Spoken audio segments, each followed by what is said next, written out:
तो सामने गंगा जी बह रही हैं। परीक्षित कहां बैठे थे अंतिम समय में? गंगा जी के घाट पे। आप लोग गए होंगे वहां, जहां सुखदेव जी ने कथा सुनाई राजा परीक्षित को, तो गंगा जी का तट है कि नहीं? तो गंगा जी के घाट पे कथा हो रही है और गंगा जी के विषय में कहा जाता है कि मरने वाला यदि एक बूंद गंगा जल भी पी ले तो वो चाहे जितना बड़ा पापी हो विष्णु लोक को चला जाता है। इसलिए मृतक के मुंह में गंगा जल डाला जाता है। अच्छा, मरते मरते गंगा जल ना भी मिले और मरते मरते गंगा गंगा शब्द मुख से निकल जाए, या मन में ही ऐसा कह ले, हे गंगे मैं तुम्हारी शरण में हूं, तो गंगे गंगेत यो ब्रूयात योज नहीं ही सतई रपी, 100 योजन दूर से कोई गंगा गंगा पुकार दे तो भी वह भगवान विष्णु के परम धाम को चला जाता है। अब आप विचार करो, परीक्षित के तो सामने बह रही है। अच्छा, और सुनिए कि मरते समय भी कदाचित गंगा जी का नाम ना आए और मरने के बाद उसकी भस्मी, उसकी अस्थियां गंगा जी में पहुंच जाएं तो गंगा जल का स्पर्श भस्मी को होते ही वह पापात्मा मुक्त होकर भगवान के धाम को चला जाता है। उसका प्रमाण है सगर के पुत्र। तो परीक्षित जी के सामने गंगा जी बह रही है। दूसरा, मुक्ति का साधन है संतों का दर्शन। एक भी भगवत प्राप्त किसी अच्छे संत का दर्शन मरते समय हो जाए और या संत की दृष्टि उस पापी पर पड़ जाए तो वो मुक्त हो जाए। तो इतने महापुरुष विराजमान है। तीसरा है भगवान नाम। जा सुनाम सुमरत एक वारा, नर तर हई भव सिंधु अपारा। एक बार भी भगवान का नाम मुख से मरते समय निकल जाए तो एक ही बार नाम निकलने में काम बन जाएगा।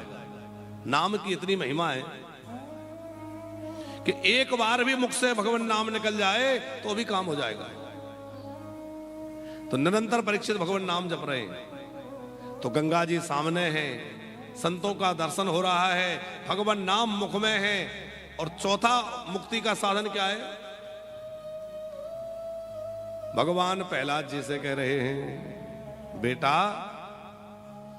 तेरे जैसा भगवत भक्त जिस कुल में जन्म ले लेता है उसकी 21 पीढ़ियां जो है वो मुक्त होकर के भगवत धाम चली जाती हैं। प्रहलाद जी से भगवान ने कहा है 21 पीढ़ियां कौन सी? बोले 10 पूर्वान 10 परान, माने 10 ऊपर की 10 नीचे की और एक वो स्वयं में। ऐसे 21 पीढ़ियां जो है वो भगवत धाम चली जाती है। एक कोई अच्छा वैष्णव भगवत भक्त पैदा हो जाए। और परीक्षित के जो पूर्वज हैं वो तो सबके सब भक्त हैं। आप विचार करो, परीक्षित के पिता कौन है? अभिमन्यु। और वो कितने बड़े भगवत भक्त हैं कि इतना बड़ा महाभारत हुआ, इतना नरसंहार हुआ, श्री कृष्ण के आंखों में आंसू नहीं आए। योगेश्वर हैं। लेकिन जिस समय अभिमन्यु को चक्रव्यूह में मारा गया तो अभिमन्यु की मृत्यु पर श्री कृष्ण की आंखों से आंसू बहे थे। कहा था कि आज एक योद्धा इस प्रकार चला गया। आनंद जी यहां आ जाए, पिताजी के पास जगह खाली है, यहां आ जाए। हमारे आनंद जी बड़े कथा प्रेमी हैं और बड़े अच्छे भगवत भक्त हैं, संत प्रेमी हैं। तो महाराज परीक्षित के पिता महान भगवत भक्त हैं, तो क्या ऐसे अभिमन्यु के पुत्र को नरक में जाना पड़ सकता है? फिर इनकी दादी द्रौपदी कितनी बड़ी महान भगवत भक्ता है। अब सबकी अलग अलग चर्चा करेंगे तो विषयांतर हो जाएगा, लंबा हो जाएगा, पर संकेत मात्र में हम कह रहे हैं महाराज युधिष्ठिर, अर्जुन, कुंती, ये सब कैसे कैसे भक्त हैं। कुंती के विषय में आप विचार करिए। कल हम लोग कुंती के लिए सुन रहे थे तो आनंद जी 2 भक्त ऐसे हुए हैं जिन्होंने भगवान के ब्रह में तुरंत शरीर त्याग दिया। एक तो दशरथ जी हुए, प्रिय तन तृण एव पर हरे हो, लेकिन उसी प्रकार धन्य है कुंती महारानी, जब पता चला कि द्वारिकाधीश हमारे प्रभु अब अपने लीला का संवरण करके चले गए, तो कुंती जो है तुरंत नेत्र बंद हो गए, झरझर आंसू धारा बह रही थी, कृष्ण भाव में डूब गई और कृष्ण कृष्ण कृष्ण पुकारते भय धड़ाम से कुंती गिरी और प्राण निकल के कृष्ण के चरणों में समा गए। ये कुंती का प्रेम आप विचार करिए, कितना भगवत प्रेम होगा। ऐसी भगवत भक्ता कुंती के वंश में जन्म लेने वाले परीक्षित तो मुक्ति के लिए नहीं, फिर क्या चाहते हैं? बोले वो चाहते हैं कि मुझे ऐसी राधा कृष्ण की प्राप्ति हो कि फिर कभी उनसे मेरा वियोग ना हो। युगल सरकार के चरणों की प्राप्ति, युगल के मुझे प्राप्ति हो जाए।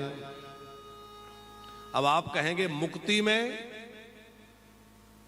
और भगवान की प्राप्ति में क्या अंतर है? मुक्ति होना भी तो भगवत प्राप्ति होना ही है।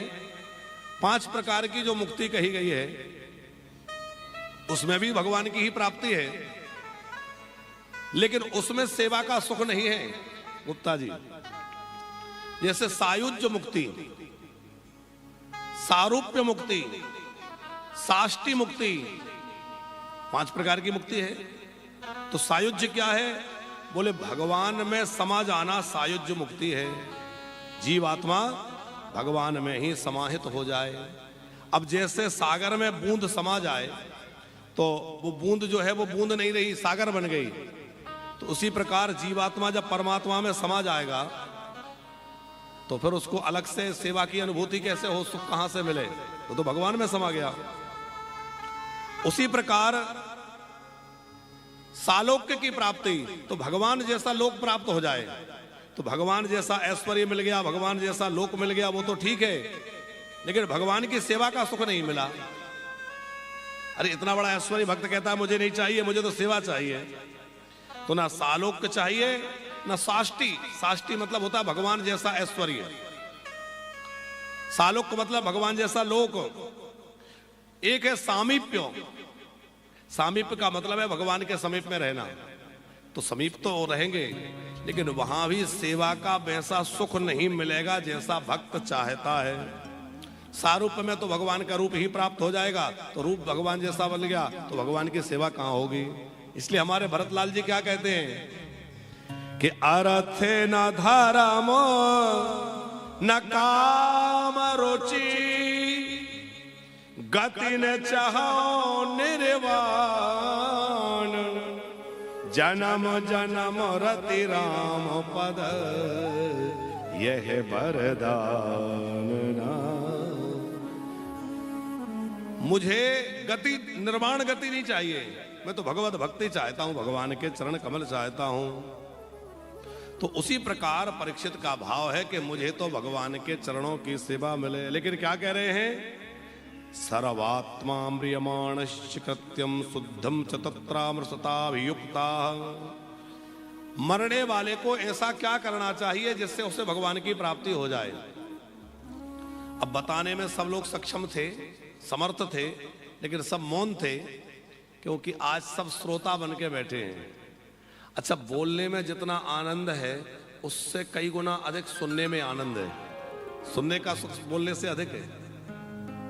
हालांकि बोलने में डबल लाभ है कि मुंह से भी भगवान का नाम निकल रहा है और कानों में भी जा रहा है, तो 2 प्रकार से लाभ हो रहा है। लेकिन श्रोताओं को और लाभ है, क्योंकि श्रोता यदि भावपूर्ण ढंग से सुने तो वो लीला उसके सामने प्रकट हो जाती है और उस लीला में वो निमग्न हो जाता है। देखो, वक्ता जो है उसको तो बहुत संभाल के अपने मन को रखना पड़ता है कि कहीं ज्यादा भाव में डूब जाएंगे तो कंठ अवरुद्ध हो जाएगा, वाणी नहीं निकलेगी, कथा क्या होगी। लेकिन श्रोता तो स्वतंत्र है, वो चाहे जैसे भाव में डूबे रहें, खूब अश्रु बहाते रहें, खूब प्रेम से सुनते रहें, तो स्वतंत्र है। तो सब सोच रहे थे कि हम भी श्रोता बन के सुने।